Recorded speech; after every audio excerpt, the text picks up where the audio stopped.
So magandang mapagpalang araw po sa ating lahat mga ka-brother, at matagal-tagal na hindi rin tayo nakapag-upload.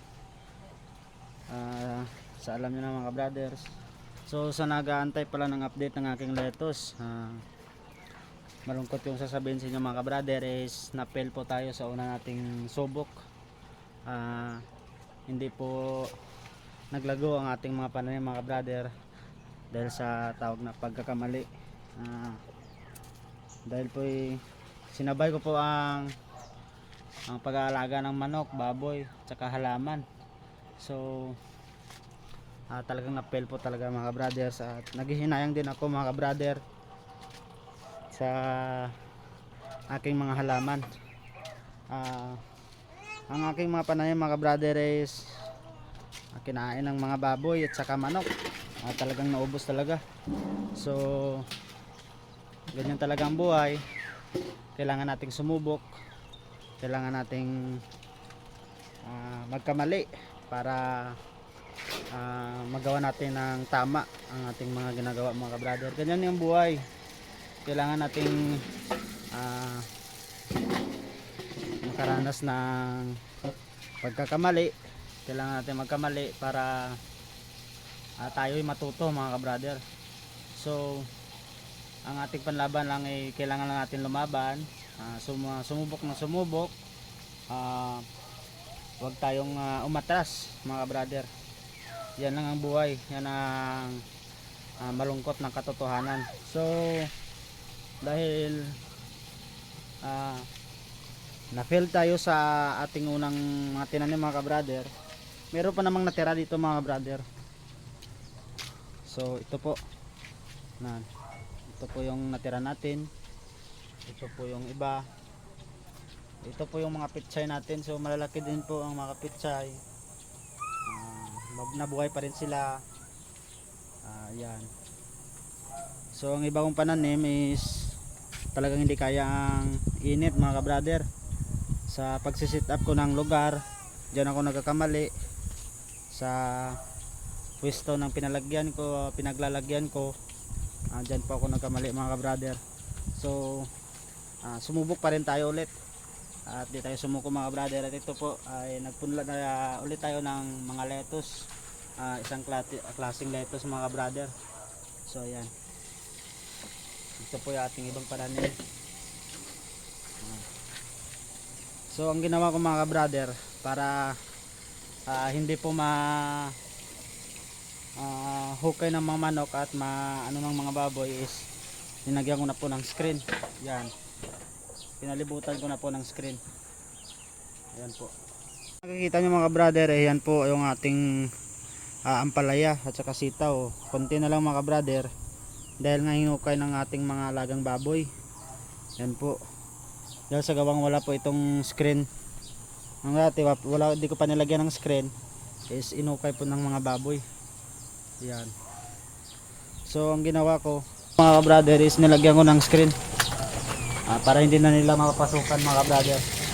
At may bago po tayong na discover mga brother, dahil sa sobrang init ngayon is nag apply po ako ng hydroponic water system. Ito po yun mga brother. Yan, ito po ay panlaban talaga sa init at mabilis pong tumubo ang ating mga lettuce. So ipapakita ko sa inyo mga brother. Pasok muna ako sa loob dahil nga nilagyan ko ng screen. So ito po, so dito pala mga brother ang mga nasira natin mga pananim. Yan, talagang wala tayong nakipanabangan doon. So dito po ang ating hydroponics mga brother. Yan po ang ating hydroponic. Tinaniman natin ang lettuce. Yan. So ito pong ating hydroponics ay nagsisirculate lang po ang tubig nito. Galing po dito, mayroon pong source ng water papunta doon sa drain nya. Papunta naman sa drain, bababa sa storage dito sa ating styrofoam, kung saan nandito po ang ating motor. Yan, nandyan po ang ating motor na nagsusupply, nagpapakyat ng tubig doon sa taas para po ma-supplyan itong ating mga PVC na ito. Ang itong ating PVC mga ka-brother is meron po itong gauge na kung saan ang tubig ay hindi na bababa sa kanyang level, sa kanyang gauge. Meron po siyang allowance na 2 cm mga ka-brother. So, pakita ko sa inyo mga ka-brother. So ito po, yan, may laman po yung tubig at hindi po yan wala ng tubig mga ka-brother. So ang ating ginawa, itong styro cup na plastic styro cup, disposable cup, is binutas-butasan natin para po ma-absorb ng ating halaman ang tubig. At saka yung tubig natin mga ka-brother is meron ding water soluble fertilizer na kung saan para talaga sa mga lettuce. So ito po ang itsura niyan. Meron po tayong Snap A and Snap B. Bali dalawang klase po ito mga ka-brother. Ang Snap A po ay nutrient solution for hydroponics. Ay in-order po natin ito sa online sa Shopee po. So kailangan lang natin talaga sumubok para malaman natin kung saan tayo nagkakamali mga ka-brother. So yan po ang ating water fertilizer na hinahalo natin sa tubig para po may makukuhang nutrients ang ating mga pananim. So yan po mga ka-brother is class A, class B po yan at hinahalo natin for 10 liters na tubig is 50 ml na water solution na fertilizer mga ka-brother. So ito po ang aking anak, yan po ay talagang mabait po yan. Ito ay may ginagawa kami ni mama niya. Ito po yung aking asawa, misis ko po ay naglalaba. At ito po ang aking anak is nandyan lang siya. Yan, nagpapanood lang sa amin. Walang siyang iyak, wala siyang ano. May iyak lang siya mga ka-brother kung nagugutom siya. So ayan.